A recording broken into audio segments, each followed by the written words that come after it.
Sebenarnya, kitab itu tidak ada tulisannya sama sekali.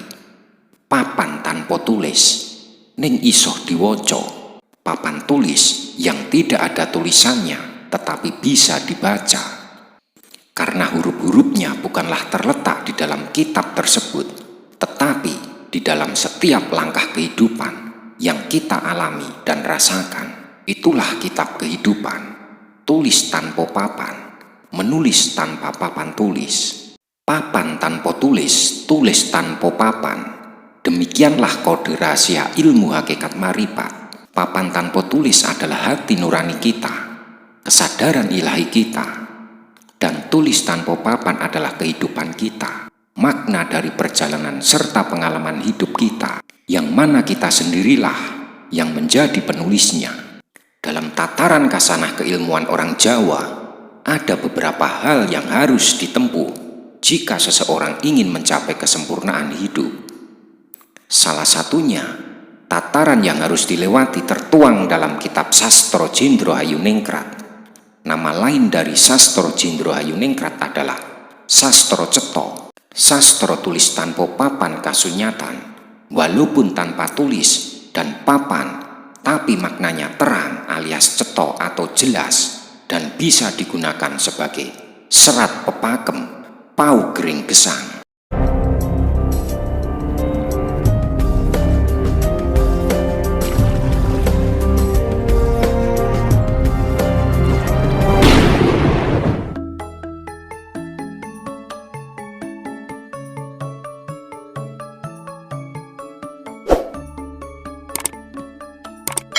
Belajar hakikat marifat dari buku dan literatur serta dari seorang guru mursyid sebenarnya hanyalah sekedar pembuka jalan agar kita dapat membuka kitab hakikat marifat yang ada di dalam hati nurani.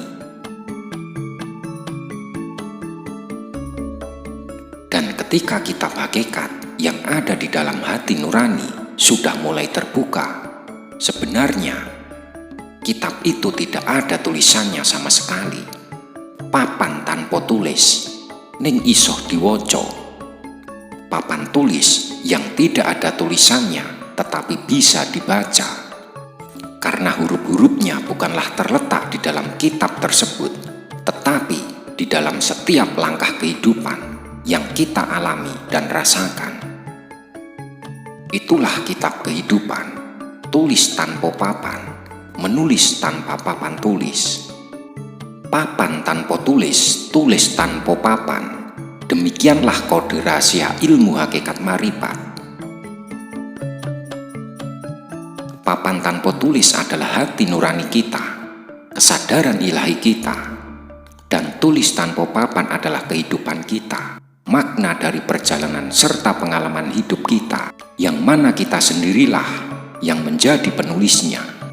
Berdasarkan sumber data dari papan tanpa tulis yang ada di kesadaran ilahi kita.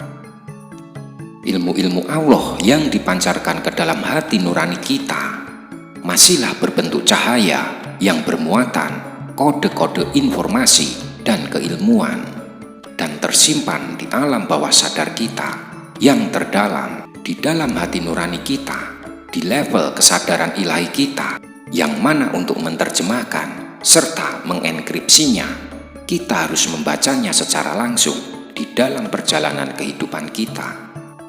Menulisnya sendiri dan membacanya sendiri, dengan tetap berpedoman pada cahaya ilahi yang ada di dalam kesadaran ilahi kita.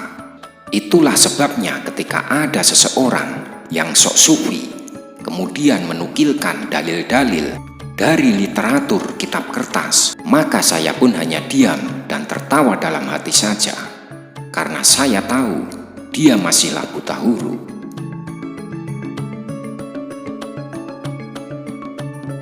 Dalam tataran kasanah keilmuan orang Jawa, ada beberapa hal yang harus ditempuh jika seseorang ingin mencapai kesempurnaan hidup. Salah satunya, tataran yang harus dilewati tertuang dalam kitab Sastro Jendro Hayuningkrat. Nama lain dari Sastro Jendro Hayuningkrat adalah Sastro Cetha, sastro tulis tanpa papan kasunyatan, walaupun tanpa tulis dan papan, tapi maknanya terang alias cetok atau jelas dan bisa digunakan sebagai serat pepakem, paugering gesang. Untuk mencapai sastra cetha sendiri, ada 7 tahapan yang harus dilalui, yakni 1. Tapaning jasad, mengendalikan atau menghentikan gerak tubuh dan gerak fisik lainnya. Lakunya tidak dendam sakit hati. Semua hal diterima dengan legowo, tabah, dengan kesungguhan hati alias tan milih tan nolak. 2. Tapaning budi, artinya menghilangkan perbuatan yang hina atau nista dan hal-hal yang tidak jujur. 3. Tapaning hawa nepsu, mengendalikan nafsu atau sifat angkara murka dari pribadi kita. Lakunya sabar dan selalu berusaha mensucikan diri, punya perasaan dalam, mudah memberi maaf, dan taat pada Tuhan Yang Maha Esa. 4. Tapaning cipto, artinya memperhatikan perasaan secara sungguh-sungguh, atau dalam bahasa Jawanya, ngesti sarasaning raos ati. Berusaha sekuat tenaga, menuju heneng meneng, khusyuk, tumak nina, sehingga hasilnya tidak akan diombang-ambingkan oleh siapapun dan apapun, dan yang akhir selalu hening, wening, atau waspada, supaya bisa konsentrasi ke Tuhan Yang Maha Esa. 5. Tapaning sukmo, dalam tahapan ini kita harus fokus ke ketenangan jiwa, amalnya ikhlas, dan memperluas rasa kedermawanan kita dengan memberi dharma kepada fakir miskin secara ikhlas. 6. Tapaning cahyo, dalam tataran ini selalu eling, awas, dan waspada, sehingga hasilnya kita mempunyai daya meramalkan sesuatu secara tepat alias waskito, eling, dan waspada. Diikuti dengan menghindari hal-hal yang bersifat glamor dunia atau memabukkan yang mengakibatkan batin kita menjadi samar. 7. Tapaning gesang, dalam tahapan akhir ini kita berusaha sekuat tenaga dengan hati-hati menuju kesempurnaan hidup dan taat pada Tuhan Yang Maha Esa. Ilmu sastra jendro di atas berdasarkan kebatinan Jawa.